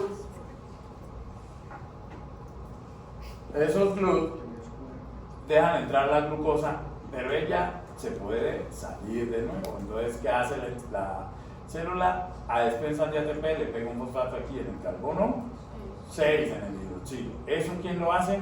La exoquinasa. Como gasta un ATP, miren que es una reacción prácticamente irreversible. Si ven que el equilibrio está hacia allá, pues esto no llega realmente no llega ni al equilibrio porque se está gastando un ATP. ¿Listo? Vamos para allá. Entonces la exoquinasa hace eso en prácticamente todas las células del organismo. Sino que la exoquinasa es así medio promiscua. ¿Sí? Si llega la glucosa, ¡pum!, le pega el fosfato. Ah, pero está la fructosa, ¡pum!, le pega el fosfato. Está la galactosa y ¡pum!, le pega el fosfato. Está la ribosa y también ¡pum!, le pega el fosfato. No, ¿por qué no? Porque tiene que ser de 6, porque ella es exo de 6 quinasa, fosforila, monosacáridos de 6 carbonos. La ribosa es un monosacárido de 5, entonces ella no. O sea, en medio de su promiscuidad no es tan inespecífica, es específica para los de 6 carbonos. ¿Ok? Tiene una hermana gemela, la exoquinasa, que le dice, ay, yo no sé cómo te comportas vos así, yo nomás es con la glucosa. Esa sí es bien fiel y se llama la glucoquinasa. Hace exactamente la misma reacción, pero solamente con glucosa. ¿Listo? Y esa glucoquinasa, ¿dónde está? Está en hígado y está en las células beta del páncreas. ¿Listo? Y el problema de la glucoquinasa es que la exoquinasa tiene una KM por la glucosa bastante baja, o sea que es muy afín por la glucosa. La glucoquinasa es más específica, pero es menos afín. La KM de la glucoquinasa es alta. ¿Estamos?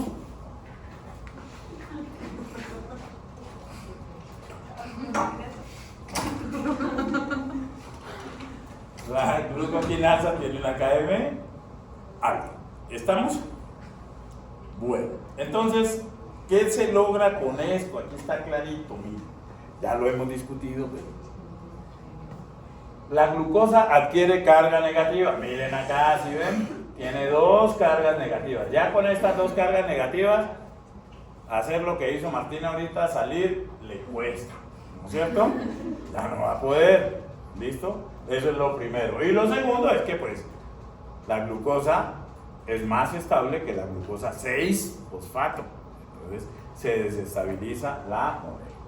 Resulta que si hay mucha glucosa, ¿sí? Entonces, esa va siendo glucosa 6-fosfato, glucosa 6-fosfato. Cuando hay muchísima glucosa 6-fosfato, pues mírenlas, ahí están las dos.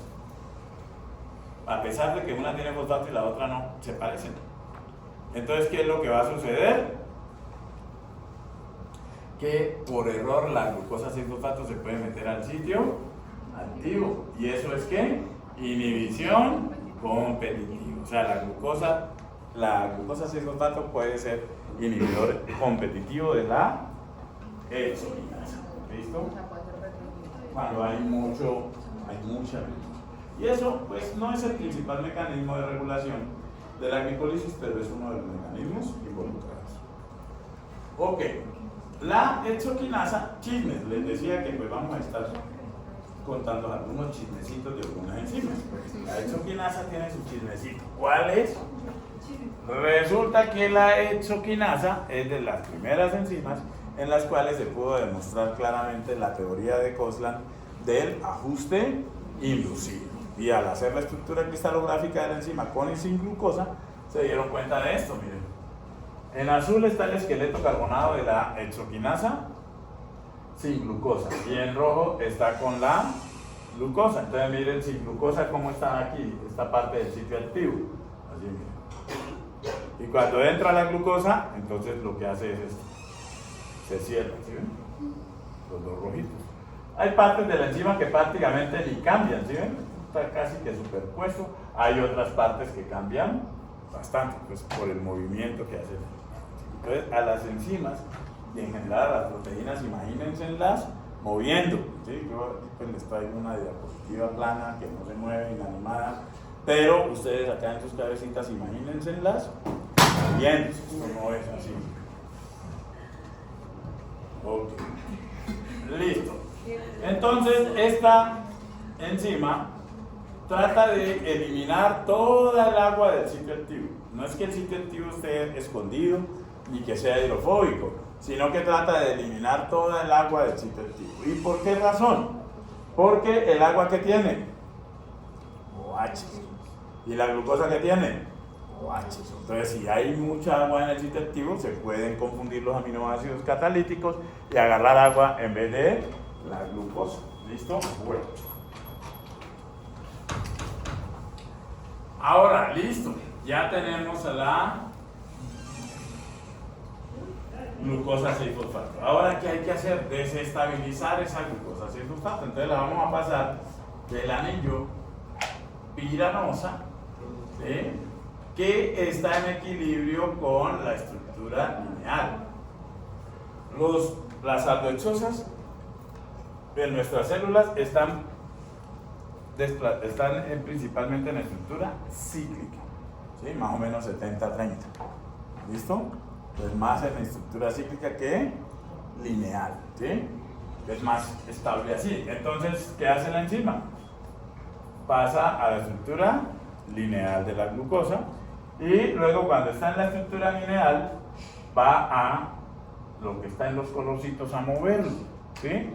Entonces, esta H y esta H de aquí se van. ¿Con quién se van a ir?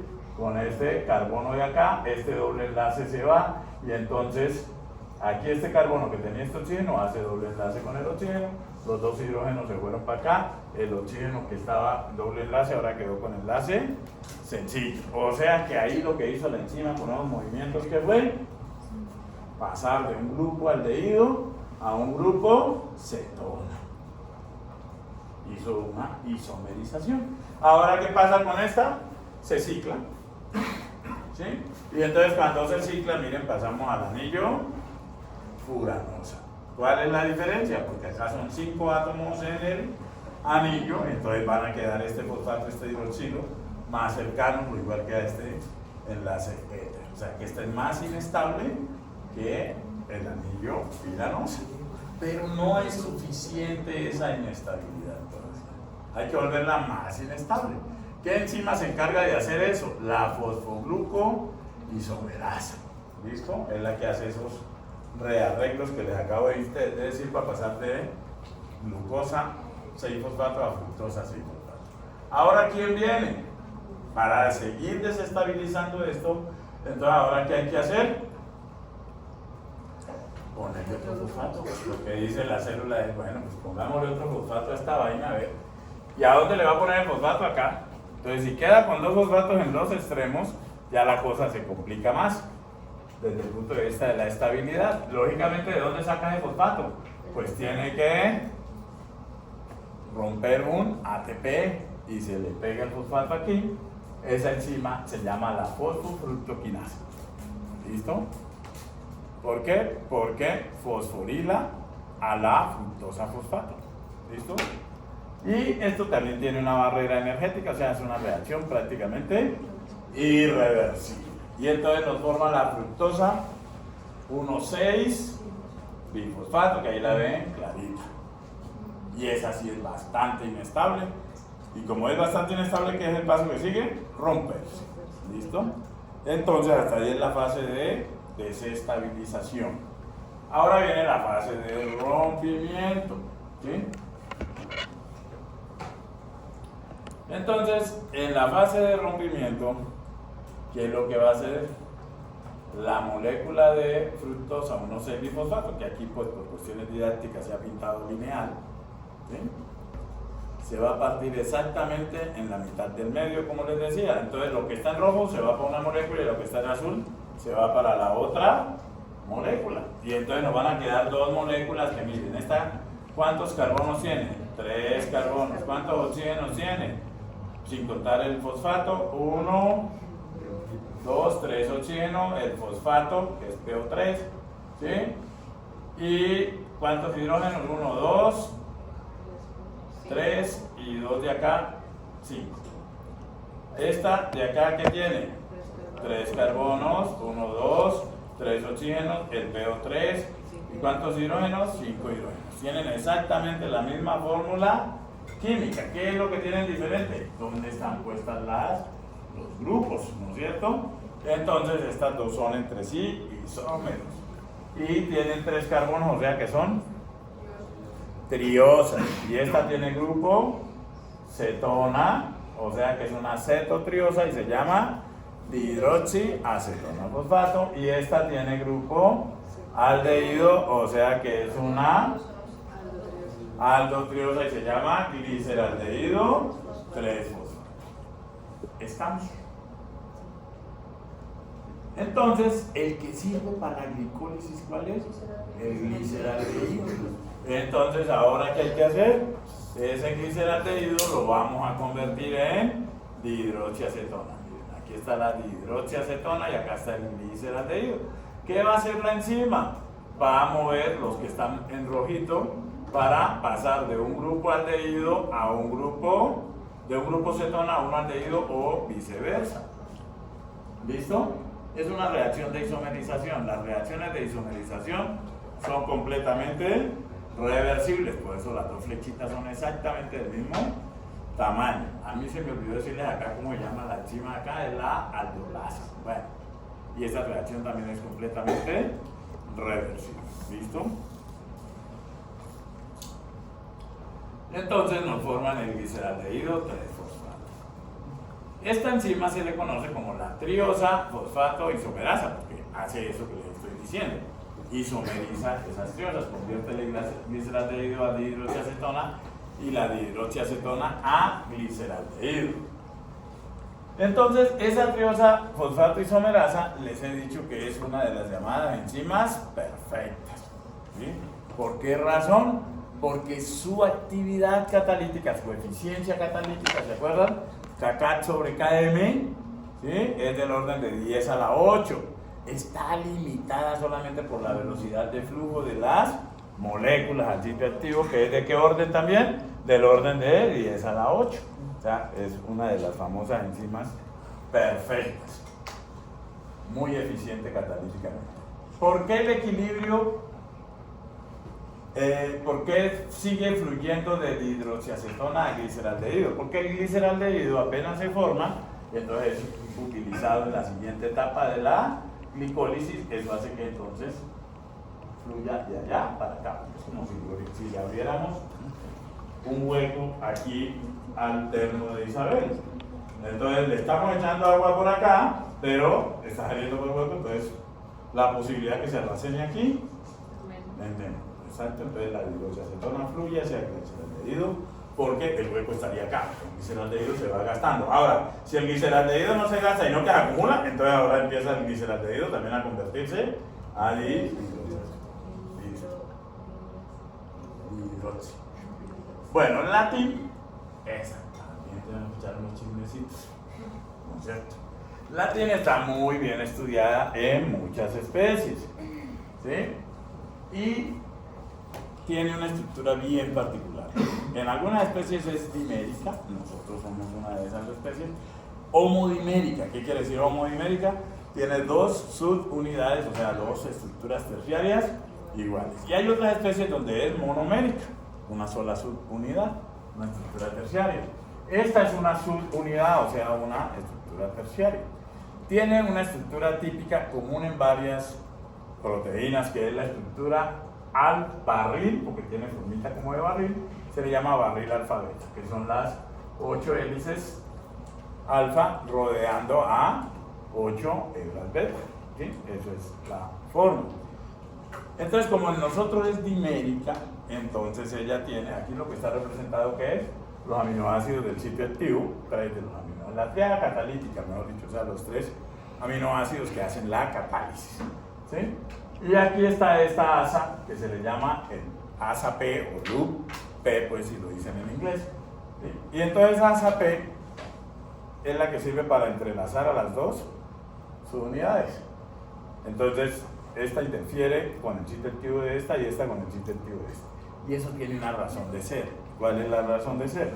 Que resulta que cuando la enzima está haciendo la catálisis, ese es el mecanismo catalítico, que les digo, no nos vamos a detener allí, pero sí mirar que el estado de transición, ya sea que lo esté haciendo de dihidroxiacetona a gliceraldehído o de gliceraldehído a dihidroxiacetona, el estado de transición es esta molécula que se le llama un N-diol. ¿Listo? Ese N-diol intermediario, si no estuviera ese loop P, se saldría. Y resulta que cuando ese N-diol intermediario, o sea que es el estado de transición, si se logra salir del sitio activo, inmediatamente se convierte, pierde el fosfato y se convierte en este compuesto metilglioxal, que a la célula le sirve para 3 cosas. Nada, nada y nada. Entonces estaríamos perdiendo la mitad de la producción, porque estamos perdiendo una molécula de 3 carbonos, que es la mitad de la producción. ¿Estamos? Entonces, de allí la importancia de ese loop P. Como les digo, pues esos son chismecitos. Luego, ¿qué sigue? Y ya con esta cerramos. Ya me están mirando feo.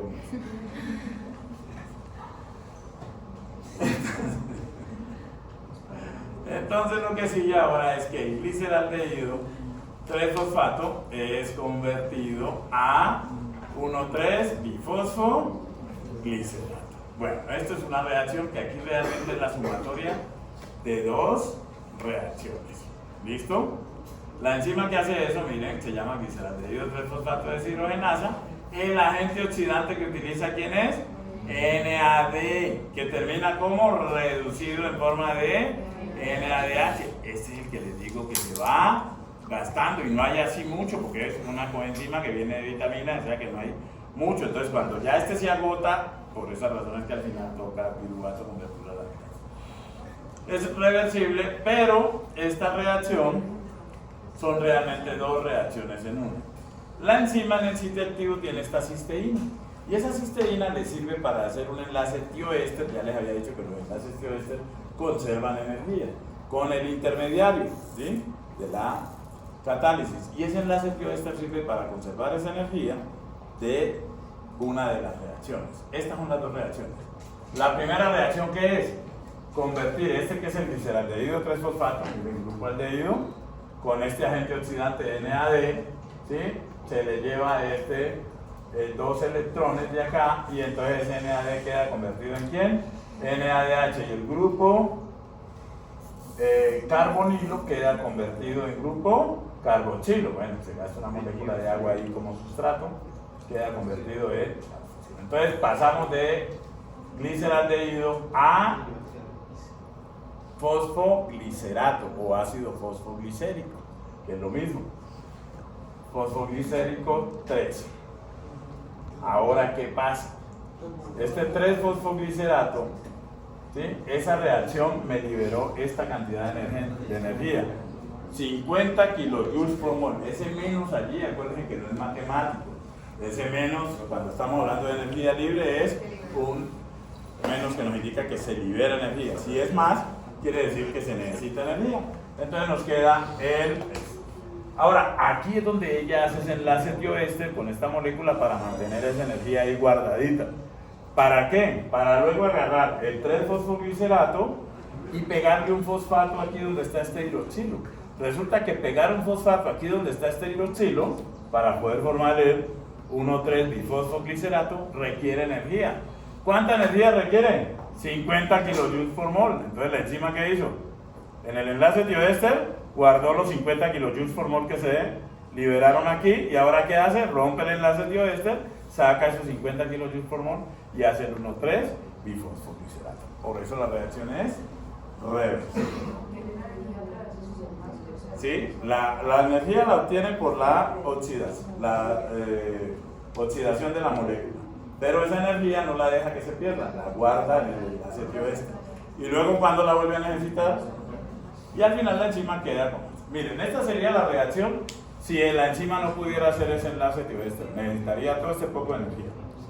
Ya no se podría dar la reacción.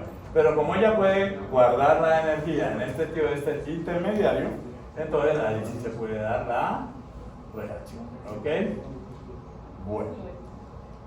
Entonces aquí está el tioéster que les digo. ¿Listo?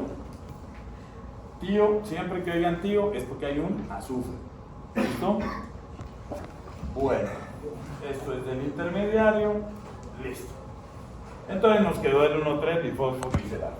Y ese, ¿qué le pasa? Se los cuento en la próxima clase.